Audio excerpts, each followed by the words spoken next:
اللہ علیہ وآلہ وسلم نے فرمایا کہ اکثریت لوگوں کی رجب اور رمضان کے درمیان والے اس مہینے کی فضیلت سے غافل ہے۔ آپ نے 2 مہینوں کا ذکر اس لیے کیا کہ رجب تو اللہ کا مہینہ اس حوالے سے کہ وہ حرمت والا مہینہ، اور رمضان تو افضلیت والا مہینہ ہے، قرآن نازل ہوا، تو اتنے 2 افضل مہینوں کے درمیان جو یہ مہینہ ہے نا شعبان کا، یہ بھی بہت فضیلت والا ہے۔ پھر آپ علیہ السلام نے فرمایا کہ اس مہینے میں اللہ کے حضور نامہ اعمال پیش ہوتے ہیں، اور میری خواہش ہے کہ جب میرا نامہ اعمال اللہ کے حضور پیش ہو تو میں روزے کی حالت سے ہوں،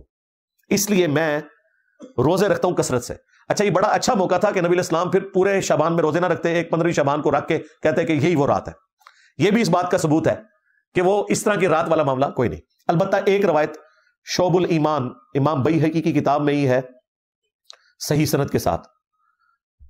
اور وہ ایک تابعی کا قول ہے، شام کے ایک تابعی تھے مکحول رحمہ اللہ، مشہور تابعی ہیں، لیکن یہ اس حوالے سے بھی مشہور ہے کہ اس قسم کی ساری عجیب و غریب روایتیں بھی انہوں نے بیان کی ہوئی ہیں، مرسل روایت ہے، کسی صحابی کا ذکر نہیں کیا انہوں نے، اور صحیح مسلم کے مقدمے میں موجود ہے کہ تابعی کی مرسل کوئی شے نہیں ہے جب تک وہ صحابی کو مینشن نہ کرے، کیونکہ کنفرم نہیں نا کہ اس نے روایت کہاں سے سنی ہے، اگر صحابی سے سنی ہوتی تو بیان کر دیتے، بل وہ ان کا اپنا قول ہے انہی الفاظ کے ساتھ جو سنن ابن ماجہ میں وہ ضعیف روایت تھی کہ اس رات اللہ تعالیٰ سب کی مغفرت کر دیتا ہے سوائے شرک کرنے والے کے اور کینہ پرور شخص کے۔ تو یہ روایت سندن تو درست ہے لیکن صرف تابعی کا قول ہے، اس لیے یہ بھی کوئی اس حوالے سے حجت نہیں ہے، لیکن وہ بات اپنی جگہ درست ہے جو میں نے بتائی کہ سنن نسائی میں واضح حدیث ہے کہ نبی علیہ السلام اس مہینے میں کثرت سے روزے رکھتے تھے، کیونکہ آپ علیہ السلام نے فرمایا کہ نامہ اعمال اللہ کے حضور پیش ہوتے ہیں اس مہینے کے اندر۔ بلکہ صحیح بخاری اور صحیح مسلم دونوں میں موجود ہے کہ نبی صلی اللہ علیہ وآلہ وسلم رمضان کے بعد سب سے زیادہ روزے جس مہینے میں رکھتے تھے وہ شعبان کا مہینہ ہوتا تھا۔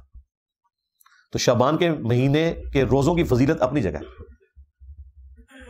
حتیٰ کہ بخاری اور مسلم دونوں میں حدیث ہے، اما عائشہ سلام اللہ علیہا کہتی ہیں کہ میرے جو رمضان میں مخصوص ایام کے روزے چھوٹ جاتے تھے تو میں ان کی قضا اگلے شعبان میں دیتی تھی، کیونکہ شعبان میں نبی علیہ السلام جو ہے وہ کثرت سے روزے رکھتے تھے۔ بیسیکلی انہوں نے کوڈ ورڈ میں بات کی، وہ جو حدیث ہے نا بخاری مسلم میں کہ کوئی بھی بیوی اپنے خامند کی مرضی کے بغیر روزہ نہیں رکھ سکتی،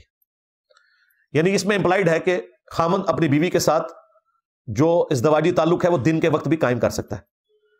تو اما عائشہ جو کہہ رہی ہے نا کہ میں روزے شعبان میں رکھتی تھی رمضان کے قضا کیے ہوئے، کیونکہ نبی علیہ السلام نے روزہ رکھا ہوتا تھا، یعنی اب امپلائڈ تھا کہ مجھے اب اجازت کی ضرورت نہیں ہے، نبی علیہ السلام خود روزے سے، تو میں اپنے روزوں کی قضا دے لیتی تھی۔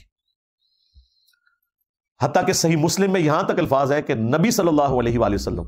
شعبان کا پورا مہینہ روزہ رکھا کرتے تھے، یہ بھی حدیث موجود ہے، یعنی کوئی اکا دکا چھوٹ گیا، ادروائز آپ کی روٹین تھی کہ پورا شعبان آپ روزہ رکھا کرتے تھے، رمضان بھی اور شعبان بھی۔ پھر صحیح مسلم میں یہ حدیث ہے،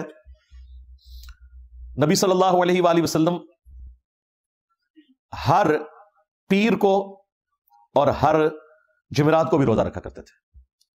اور ترمذی میں تو الفاظ ہیں یہ اس لیے میں رکھتا ہوں کہ نامہ اعمال ہر پیر اور جمعرات کو اللہ کے حضور پیش ہوتے ہیں، میری خواہش ہے کہ میں روزے کی حالت سے ہوں۔ ایک اور حدیث بھی ہے مسلم میں کہ نبی علیہ السلام پیر کا روزہ اس لیے رکھتے تھے فیہ ولدت وفیہ انزل علیہ، کہ اس دن میں پیدا ہوا، اس دن مجھ پہ پہلی دفعہ وحی نازل ہوئی، وہ بھی ہے۔ ایک پیر اور جمعرات والی بھی ہے